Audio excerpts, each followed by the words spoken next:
joining us here this afternoon. I'd like to say to all of my colleagues, thank you for your commitment, your dedication, and your support of our colleague, Representative LaMonica McIver. I'm Congresswoman Yvette D. Clarke, Chair of the Congressional Black Caucus and proud representative of New York's 9th District in the United States Congress.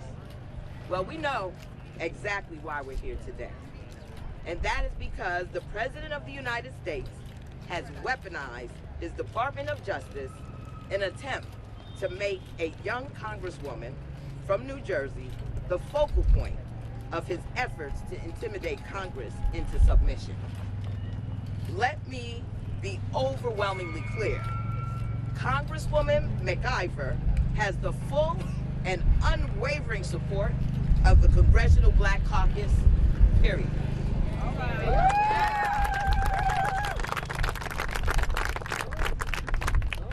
Congresswoman McIver was at the Delaney Hall for one reason and one reason alone, and that was to do her job.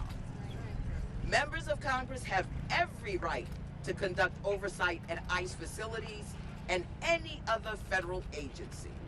And when egregious, undeniable, and vicious violations of the law and people's freedoms are taking place, they, in fact, have an obligation to do so. We have all seen the video. The American people know of LaMonica's innocence, and that is why they recognize this reprehensible political stunt for the farce that it is. To charge this woman with this crime would be laughable if it weren't so sadistic. But we've seen these types of scenarios play out before. It's a tale as old as America. People in power will always find a strong black woman or man to target, to bully, to intimidate, to insult, to malign, and to harm, because our strength puts a spotlight on their weakness.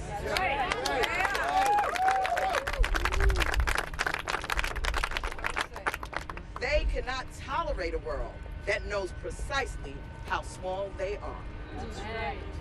Let's try to understand the coincidence and significance this moment and this historical context that these charges would fall on LaMonica on the day of Malcolm X's 100th birthday. Her story is his story is ours, and we're never going to stop telling it. Well, Mr. Trump, if you and the TV lawyer you have claimed dress up as the U.S. Attorney of the District of New Jersey want to enter into a contest of intestinal fortitude with this caucus and with these members, you should know our nerves are tempered in battle by foes far more frightening than you. Yes. So listen now and listen close.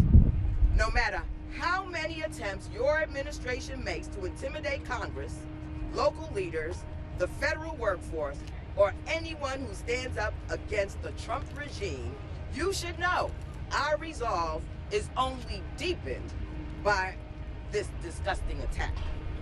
If you want to get to LaMonica, you're going to have to go through a hell of a lot of us first. That's right. You do not have the capacity to scare us. We shall not be moved. Right. Having said that, it is now my honor and privilege to call to the podium at this time the chairwoman of the Democratic Women's Caucus, Representative Teresa Leja Fernandez. Thank you, Chairwoman Clarke, for telling it like it is and telling the country where we stand and look at the people behind us. I am Teresa Ledger Fernandez, and I am the representative from the 3rd Congressional District of Nuevo Mexico and the chair of the Democratic Women's Caucus. And from across the caucus and from across the country, we are here to stand with Representative LaMonica from New Jersey. Go LaMonica McIver. We're here to stand with LaMonica McIver from New Jersey, no matter where we come from. Because we know that women in Trump's America are not safe. Trump is acting like the Department of Justice is his own little goon squad. He's suing the press. He's suing the universities. He's suing people just for supporting Kamala Harris. He wants to get rid of judges who rule against him.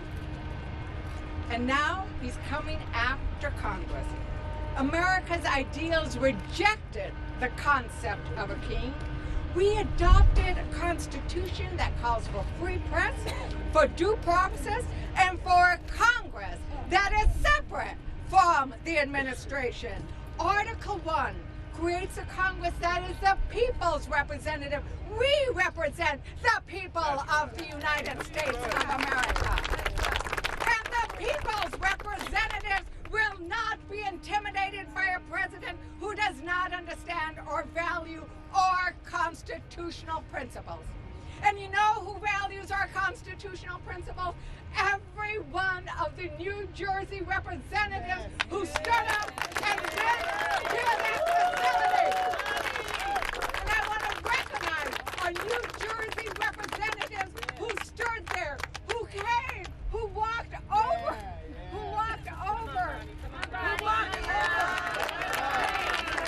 to do their constitutional duty. And what were they met with? They were met with meth and armed ICE agents. Look at them. Ethnic caucus members. CHC, CBC. And they're CHC and CBC caucus members. Imagine the forces that were arrayed against them just because they went to do their job. So we are going to stand with all the representatives, whether you're in Arizona or New Jersey or New Mexico or wherever you are at, to do your job, to hold this administration accountable. We stand with you. Because if we are not standing with you, who is safe? That's right. Who is safe in this America? And I need to say, think of that poem. I don't need to say it, but you know what it says. We will speak up. We will speak up and we will stand with you. Estamos contigo, Mónica, LaMonica. Yes. And now I'd like to represent Representative Gregorio Casar, the chair of the Congressional Progressive League.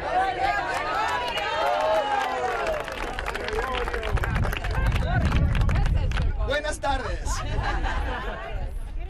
I would really first like to thank and recognize Congressman Menendez and Congresswoman Bonnie Watson-Coleman. We stand with Congresswoman McIver and the entire New Jersey delegation. We just walked over here from our Progressive Caucus meeting where we recognize that Donald Trump doesn't want us conducting oversight at ICE facilities like these brave members of Congress were doing. He wants to intimidate us out of doing that. And in our meeting, we decided we're just about to go and do a lot more oversight visits at ICE facilities. Donald Trump's Department of Justice filing baseless charges against a member of Congress for simply doing her job should send a chill down the spine of every American. Members of Congress have a responsibility to conduct oversight. Members of Congress have a legal obligation and a legal right to conduct oversight. These charges are a direct attack on the ability of Congress to hold the government accountable to the people. But this is not just about the rights of members of Congress. Every single American should be deeply concerned about what this means for the rights of everyone. If the president will weaponize the Department of Justice against elected officials who oppose him, then no American is safe from his abuse of power. If you're watching at home, you should know Donald Trump does not intend to stop here. It might start with members of Congress. Next, it's your local mayor. Next, it's your local judiciary. Next, it's someone in your family or at your school. Trump wants to live in a country where he and his billionaire buddies run everything, and everyone else is afraid to stand up to them. But let me tell you this, we are not afraid. We will not be silenced, and we will not be intimidated by these second-rate bullies. That's right. Yes. Is that right, y'all? That's damn right. The Progressive Caucus, the Democratic Caucus, and this country will stand up against presidential abuses of power. We've seen second-rate bullies before try to manipulate and use the White House to their advantage, but we will stand with the American people. We will stand with the basic rights we have fought and marched and bled for in this country. We will stand with Congresswoman MacGyver, and we will use every legal and congressional avenue to defend the rights of Americans to elect representatives who uphold the law, even when Donald Trump refuses to. Thank you.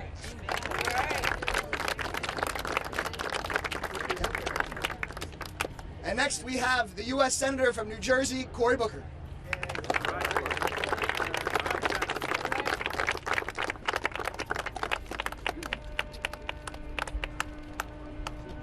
I'm standing here at a time that should make all of us as Americans truly afraid. Injustice anywhere is a threat to justice everywhere. Yes. When they come after judges, we should be afraid. When they come after people who use their First Amendment rights, we should be afraid. When they come after law firms for representing clients of their choice, we should be afraid. When they attack universities and the vital role they play in a free society, we should be afraid. But I am telling you, fear is understandable. But fear that freezes is unacceptable. That's right. We need to turn our fear into fight, understanding that the other side of fear is courage. You cannot have great courage unless you face down great fear. And that is what they're trying to do. We saw that whole episode. My congressional colleagues from New Jersey did their job. They actually are obeying the Constitution. They are standing up to give checks and balances to this administration at a time that the Republicans in control of the House and the Senate are laying down and completely abrogating their duties to check and balance and give oversight to the president. They showed up on that day. They were invited in. They were held in a room, and it wasn't until they saw officers streaming out to arrest a mayor in America who was trying to get a private for-profit prison to abide by health codes and fire safety, like every other business, private company in Newark, New Jersey. And then in a situation that should have been de-escalated, they ramped it up, endangering everybody there. Exactly right. And arrested a man that now they're saying they're not filing charges against. All of this incident was because of an arrest that was an unjust use of power, that was an abuse of power, and that they now have shown their cards they had no right to arrest him in the first place. That's right. So these three Congress people caught up in that crisis, stood their ground, used their voice, and did their job. And if there was such a violation of the law that went on, the irony is, after it was all done and a mayor was unjustly arrested, they invited the three of them back in and gave them a tour. I mean, the lie is laid plain right there, that there was some kind of assault or aggressive action. Trust me, I used to lead law enforcement because I was the mayor of that city. You don't bring people in and give them a tour of a facility. If they had done something, you arrest them on the spot. But we know there was political reflection. We know there was political calculation. We know there was politics at play that was intending upon using law enforcement to pursue a political end. That's right. This is a part of a pattern of this administration. This is a part of a pattern of administration that continues to abuse the fundamental rights of our nation. And so the question is right now is, will we stand up and say no? Will we stand up and let our voices be heard? Because if we don't stand up when they come after a judge, if we don't stand up when they come after a law firm, when they don't stand up when they come after someone's due process rights, we will be next. But the line is drawn here. We stand together for our democracy. We stand together for the affirmation of our rights. We stand together for the Constitution of the United States of America. And I tell you right now, we will have justice.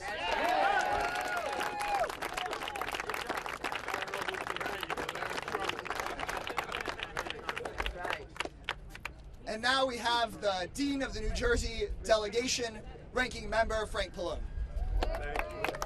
Thank you. First I want to thank my senator, but let me just say this. You know that New Jersey people are very courageous. And we got two of the bravest right here, as well as LaMonica, because they are brave. But I want to tell you, on January 6th, this is the place where, and I saw it, where police were beaten with flagpoles and sprayed with bear spray by Trump supporters. Now Trump's Department of Justice is cutting a $5 million check to the family of one of those attackers who tried to breach the House chamber with a violent mob. Right here, I saw it. The Trump administration can't claim to support law enforcement and police officers while bankrolling the people who attacked the police on this spot. In fact, the man who attacked New Jersey native officer Brian Sicknick, who died after January 6th because of the attack, walked free. That officer walked, that mobster, if you want to call it, he walked free thanks to Trump's pardon and the deafening silence of congressional Republicans. Now let's not forget the Fraternal Order of Police, the chiefs of police called Trump's pardons an insult to law enforcement. And now the Department of Justice has the nerve to charge Congresswoman LaMonica McIver for doing her job. It's outrageous. This is, it's just politics, plain and simple. Now, when my New Jersey colleagues, McIver, Watson, Coleman, Menendez, visited this ICE facility in Newark, they were met by unidentified masked agents with loaded weapons, and now they face charges. The Department of Justice and ICE are weaponizing this place. They have all kinds of people there today as we speak. More law enforcement officers, more ICE people, more personnel, more guns, trying to weaponize what goes on there, and it's outrageous. Oversight by my colleagues, it's not a crime unless you're in a fascist state. That's right. Then it's crime. And that is exactly what this president wants to do, create a fascist state in our democracy, and we just can't allow it to happen. So today, the New Jersey members, we sent a letter from all of our Democrats in the delegation to Chairman Jordan and Ranking Member Raskin on the Judiciary Committee ahead of this afternoon Judiciary hearing, and we said how outrageous this was, how this should not have taken place. But again, they're trying to do the same thing here. Jeff Van Drew, one of our Republican members from New Jersey, he is chairman of this subcommittee, and this hearing is being held today because the Republicans want to make an example, and as the senator said, they want to create fear, not only with the American public, but with us as members of Congress. That's what they're all about today with this judiciary hearing. And we're saying, again, in our letter, that members have the legal right to make unannounced inspections. Our own ICE director, the director, confirmed last week that that is true, that you can go unannounced and you can go, for part of your oversight responsibility, you can go to any of these facilities and do an inspection. So the problem here is, if Trump's Department of Justice can criminalize Congresswoman LaMonica McIver for doing her job, even though they admit she was doing her job, then no member is safe from political retaliation. And that's what they're up against. So we have to stand up against this, not only for our New Jersey members, not only for members of Congress, but for all the American people. We want a democracy. We don't want a fascist state. That's right. And if we don't stand up, and we will, that's the problem. We have to stand up for democracy. That's what this is all about. So thank you.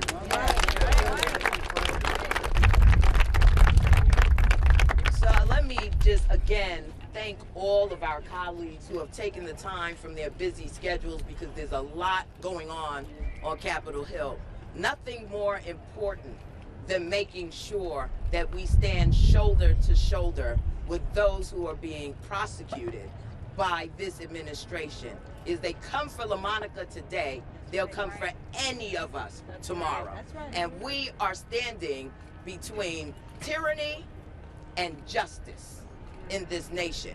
And I want to say to the members of the press, we see you, because we understand that many of you are targeted as well. And so this democracy thrives because we all stand together embracing the liberty, the justice that is guaranteed us in the Constitution. LaMonica McIver understands the Constitution and did what any of us could be doing, will be doing, and that is ensuring that no atrocities occur in these private facilities on our watch. That's right. And so let me thank you all once again, and ask if there are any members of the press who have any questions at this time. Would you say your name and your outlet, Yes, please? Bill Erickson with Reuters. Ms. Coleman, Mr. Menendez, have you had any discussion with Alina Hava or her office since it's gone on, and can you explain some of those?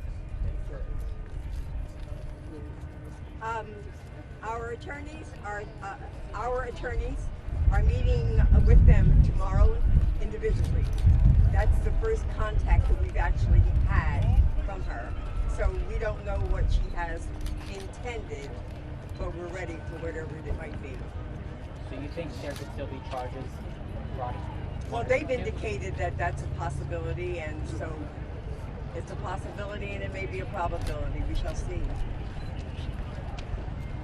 Lauren Burke, Black Press USA. Have you thought about suing the governor over this for assault? Have you thought about any legal action against that? We've not talked about anything like that. We're just trying to do our job and be safe. Yes, your name. Billy John with Nexstar House 11. Is there a fear following that possibly Speaker Johnson may take his own steps, possibly punish the Congresswoman? And what kind of precedent would that set? You know, it would be a very bad precedent. And we don't know what Speaker Johnson will do. What we can say as members collectively is that we're not having it. LaMonica McIver was doing her job, a job that we all swore to do as well, under the Constitution, under the law. And that's where we stand. Well, thank you, everyone. Thank you all very much. Great job, Joe.